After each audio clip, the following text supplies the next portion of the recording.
couple weeks back, Coach Beckton was talking about kind of separating the season into quarters. So with 3 games left, you guys would be heading into the 4th quarter. Is that something you guys talk about at all, like kind of how you want to finish a season? We talk a little bit about it, but I mean, each quarter is important, and we're kind of just focusing on the next game right now. I think that as we get deeper into the season, it kind of benefits us the way we've been trained, and so that's about it. What's your impressions of USC? USC, well, it's still the beginning of the week, but we're excited to play down in the Coliseum, and that's about all I got for you.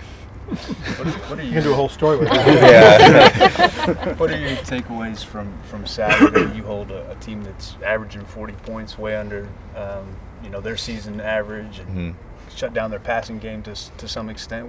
But you don't win. What do you take out of kind of the differences that you saw Saturday? I mean, it was fun to have the ball in the air a lot, but that's kind of our expectation every week, is to be dominant. We want to be dominant every week, regardless of who we're playing, whether they're a primary run team or pass team. So I mean, and the end goal is obviously to win. So we didn't do a good enough job there, and we just got to get better at finishing games. You talked about winning being your expectation. You guys have said that, after Washington State, regardless of the ranking. What is it about this team that just has that kind of expectation and confidence?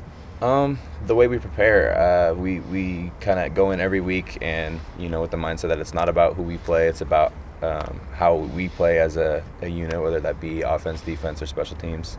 And there was a lot of things that we could clean up from last game, especially like defensively. I know I had quite a few things I could clean up, and so I guess we just got to get better at finishing games.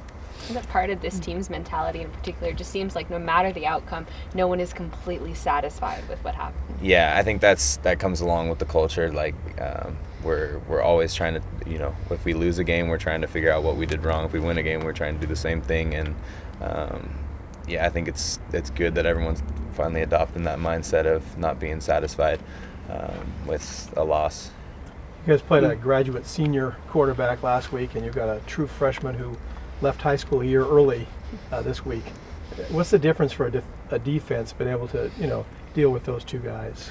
I think that just pre-snap things, things that we can kind of disguise, things like that. Just Figured he game hasn't plan. seen everything like yeah, Commissioner he's has. maybe a less experienced guy, but still a very talented guy, obviously. So you got to be careful. But I don't know, not a whole lot of difference in preparation. In Washington State's last drive, the offense is your offense is moving, everybody's excited, and then all of a sudden, boom, you've got guys got to come back on the field. Is it hard to get back into it right when the thing goes from here to there so suddenly like that? I think our defense has kind of embraced the sudden change mentality. We had a couple in previous games, and we like getting on the field regardless of the situation, and kind of we like the ball being in our court, being able to make plays, and unfortunately we weren't able to make that last stop. But I think it's a place that we're comfortable being, and look forward to it. If it happens, we'll be ready for it. After the Oregon State win, players were talking about getting the offense and the defense on the same page and making plays for each other. Do you feel like that's something you have to reestablish headed into the last few games of the season? Maybe. I think it's just we gotta build everyone's confidence. Like collectively, we're not. We're a full team, and we just need to be working together to win, and not necessarily. I don't know. I'm trying to where I'm going with that. You guys are so banged up at receiver. Do you remind the coaching staff what you can do with the ball in your hand at all? I'm finally getting comfortable at safety, so I'll do whatever I'm asked to do, but I'm finally getting a little comfortable on defense. So has that been presented to you at all? No, not yet. Maybe tomorrow. We'll see. They've flung it around 50 times on Saturday. I think they only completed one ball against Cam Bynum. What kind of years is he having playing next year? I think it's a lot of people are just noticing now, but Cam's been pretty consistent his whole career, and even when he was redshirting, he was the guy that was really just like a technician, and really took his craft seriously. And I think now people are just starting to notice, but he's always been doing it, and it's nice to see him finally getting some recognition. I think Trevion Beck was tweeting that he thinks Cam's the best cornerback in the Pac-12, and people aren't, giving him enough attention. Is that something you could see, that he's up there at the top of some of those lists? You'd say? Oh, definitely. Yeah, definitely. I don't know anyone that works as hard as Cam, and he's a guy that we're very lucky to have on our side of the ball. How's Trevion Beck been doing for you guys in the defensive backfield? Good. He's a guy that, he's got elite quickness, and he's got a really high football IQ.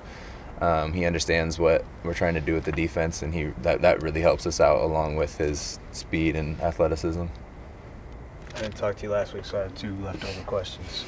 Did you drop the interception in the corner on purpose? No, I didn't, but that's what I should say. I should say I did. No, I didn't. It looked like a middle infielder, that knows that if they drop it, they could have a double play. Yeah. That's what it looked like. You thought about it, and you were like, oh, wait, I don't want to. No, my eyes got too big. I saw a lot of grass in front of me, and instead of securing the ball, he was able to poke it out. And the other one, did you seek out the kicker on that return? I felt a white jersey on my left side, and I didn't want to try to make a move and lose the ball, so I figured I would put my head down and give our offense an opportunity to score. I guess I might never play again. All right, guys. Thanks, Thank you. Ashtyn. Good luck on your midterm. Thank you.